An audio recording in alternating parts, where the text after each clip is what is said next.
Movie शुरू होती है एक फैमिली से जिसमें पति पत्नी और 3 बच्चे होते हैं जो एक मॉल के अंदर अपने खाने का सामान जमा करते हैं। ये लोग आपस में जो भी बात करते हैं वो सब इशारों में करते हैं, क्योंकि अगर इन्होंने जरा सी भी बात की तो इनकी आवाज ही इनकी जान ले लेगी। इनका छोटा बेटा जब किसी सामान को गिराता है तो उसे उसकी बहन रीगन पकड़ लेती है, जिसे सुनाई नहीं देता है क्योंकि वो सुन और बोल नहीं सकती है। ली अपने छोटे बेटे के हाथ में खिलौना देखकर बहुत डर जाता है और वो उसे लेकर उसका सेल निकाल कर वहीं पर रख देता है, पर उसकी बहन वो खिलौना उसे दे देती है तो वो वहाँ पर रखे उस सेल को भी उठा लेता है, जिसकी खबर किसी को भी नहीं रहती है। सभी लोग सामान लेकर अपने घर की ओर निकलते हैं।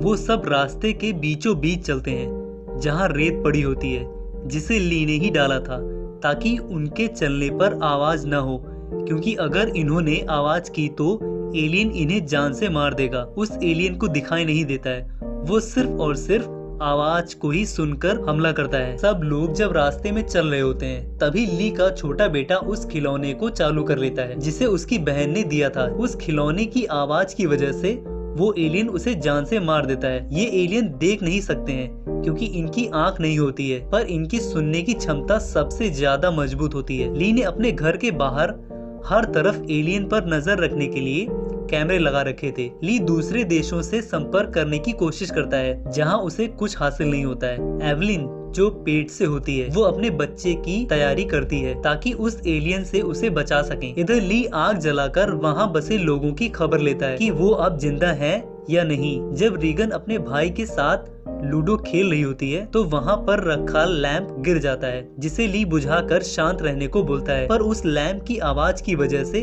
वो एलियन वहाँ आ जाता है। ली अपनी बेटी की इयरिंग मशीन को मॉडिफाई करता है, उसके बाद वो रेत डालता है जहाँ पर रेत दब जाती है। इधर एवलिन अपनी डिलीवरी की डेट को मेंटेन करती है। ली अपनी बेटी को वो मशीन देता है जिसे उसने मॉडिफाई किया था। ली अपनी बेटी के साथ खाने का सामान लेने के लिए जब चलने लगता है तो उसकी बेटी भी जाने की जिद करती है, पर ली उसे नहीं ले जाता है तो वो नाराज होकर अपने कमरे में आ जाती है जहां उसे वो मशीन मिलती है जिसे ली ने मॉडिफाई किया था। जब वो उसे लगाकर चालू करती है तो उसे हर चीज सुनाई देने लगती है और वो रोने लगती है क्योंकि उसने उसे ली को उसके कानों पर लगाने नहीं दिया था। वो अपने बैग में कुछ सामान को रखकर वहाँ से निकल जाती है। इधर ली अपने बेटे के साथ एक नदी के पास पहुँचता है जहाँ मछलियों को पकड़ने के लिए उसने जाल लगा रखा था। ली मछली को पकड़कर जब रखने चलता है तो वो उसके हाथों से छूटकर फड़फड़ाने लगती है तो उसका बेटा डर कर भागने चलता है, पर ली उसे पकड़ लेता है और कहता है कि वो हमारी आवाज नहीं सुन सकते हैं इन झरनों की वजह से। इधर एवलिन अपने कपड़ों को धुलकर जब ऊपर की ओर जाने लगती है तो उन सीढ़ियों में लगी कील उसके थैले में फंसकर उभर जाती है, जिसकी जानकारी उसे नहीं रहती है। इधर ली अपने बेटे को अपनी बात पर विश्वास दिलाने के लिए उसे झरनों के पास ले जाता है और वहाँ पर खुलकर चिल्लाता है और वो खुद भी चिल्लाता है। इधर रीगन उस जगह पहुँचती है जिस जगह उसके छोटे भाई की मौत हुई थी, पर एवलिन भी अपने छोटे बेटे को याद करके रोती है। रीगन अपने भाई की कब्र पर उस खिलौने का तार काट के वहीं पर रख देती है जो उसे पहले करना चाहिए था, क्योंकि उसे लगता है कि उसके भाई की मौत उसकी वजह से ही हुई है। ली जब अपने घर वापस जा रहा होता है तो रास्ते में उसे एक बुजुर्ग आदमी दिखता है जिसकी पूरी फैमिली को एलियन ने मार दिया था। ली वहाँ पर पड़ी लाश को देखकर उसे शांत रहने को बोलता है, पर वो ज्यादा डर जाने की वजह से चिल्ला देता है तो ली अपने बेटे को लेकर वहाँ से भागता है और एक पेड़ के नीचे बैठ जाता है। इधर एवलिन की डिलीवरी का टाइम होने की वजह से वो नीचे अपने कमरे में जाने लगती है। नीचे जाते वक्त कील उसके पैर में घुस जाती है जो उसी के थैले की वजह से सीधी हो गई थी। वो उठकर रेड लाइट जला देती है, जिसका मतलब है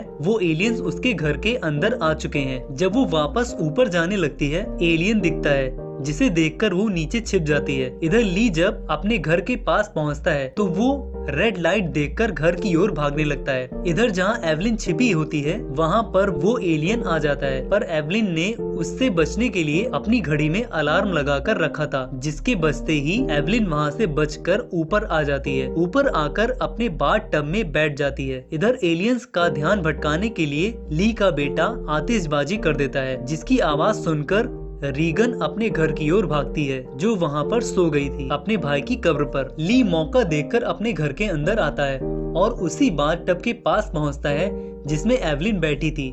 बाथ टब में पड़े खून को देखकर ली को लगता है कि उसकी बीवी को एलियन ने मार दिया है, पर तभी उसे उसकी बीवी दिखती है। इधर जब मार्कस अपने घर वापस जा रहा होता है तो रास्ते में उसे आवाज सुनाई देती है, जिसे सुन वो भागने लगता है। भागते भागते वो एक ट्रक से टकरा जाता है और वहीं पर गिर जाता है। इधर ली अपनी बीवी और बच्चे को लेकर बेसमेंट के अंदर आता है और अपने बच्चे को ऑक्सीजन लगाकर उसे एक पेटी के अंदर रख देता है। इधर रीगन को रास्ते में एक टॉर्च दिखती है, जिसे वो देखने लगती है।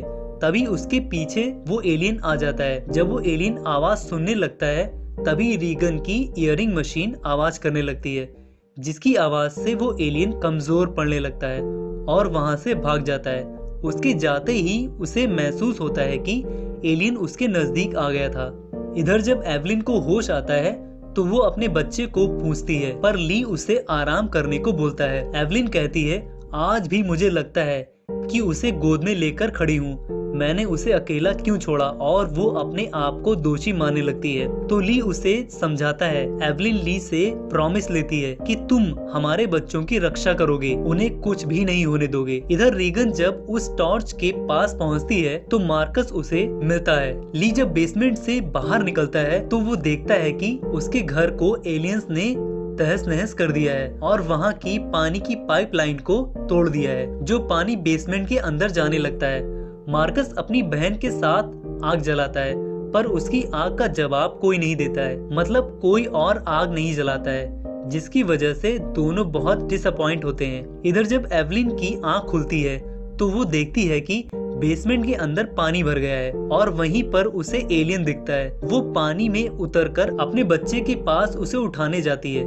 जब वो उसे उठाती है तो वो एलियन भी उसके नजदीक आ जाता है, जिससे बचने के लिए वो पानी का सहारा लेती है। इधर ली अपने बच्चों को ढूंढते ढूंढते खेत में पहुंचता है तो वहां उसे मार्कस का बैग दिखता है। इधर जब मार्कस और रीगन आपस में बात कर रहे होते हैं तो मार्कस उस टंकी के अंदर गिर जाता है। तो ली को पता चलता है कि उसके बच्चे उस टंकी के ऊपर हैं। जब ली उन एलियन को उसके बच्चे की ओर जाता देखता है तो वो उन्हें बचाने के लिए उनकी ओर दौड़ता है। जब वो एलियन उस टंकी के अंदर आता है तो वो दोनों खुद को बचाने के लिए मक्के के अंदर छिप जाते हैं, और जब वो उनके नजदीक आता है तो रीगन की इयरिंग मशीन की आवाज से वो वहाँ से भाग जाता है। इधर ली अपने बच्चों को ढूंढते ढूंढते उनके पास पहुँचता है, जिन्हें एवलिन अपने घर पर लगे कैमरे की मदद से देख रही होती है। पर तभी एलियन की आवाज सुनकर वो अपने बच्चों को कार के अंदर जाने को बोलता है और खुद एक कुल्हाड़ी उठाकर आगे बढ़ता है। तो एलियन उस पर हमला कर देता है, जिसकी वजह से मार्कस चिल्ला देता है। तो एलियन उनकी कार पर हमला कर देता है। अपने बच्चों को बचाने के लिए वो अपनी बेटी को आखिरी बार अलविदा कहता है और इस पूरी दुनिया में वो सबसे ज्यादा प्यार उसी से करता है। ये कहकर वो चिल्ला देता है उसके बच्चों की जान बच सके। उन्हें बचाने के लिए वो खुद को बलिदान कर देता है। उस कार की मदद से वो दोनों अपनी माँ के पास पहुँचते हैं, पर तभी वो लोग एलियन की आवाज सुनकर नीचे बेसमेंट में आ जाते हैं, जहाँ रीगन को पता चलता है कि उसके पिता उस एलियन के बारे में सब जानते थे, और वहीं पर उसे उसकी इयरिंग मशीन दिखती है। उसे हाथ में लेकर बहुत रोती है।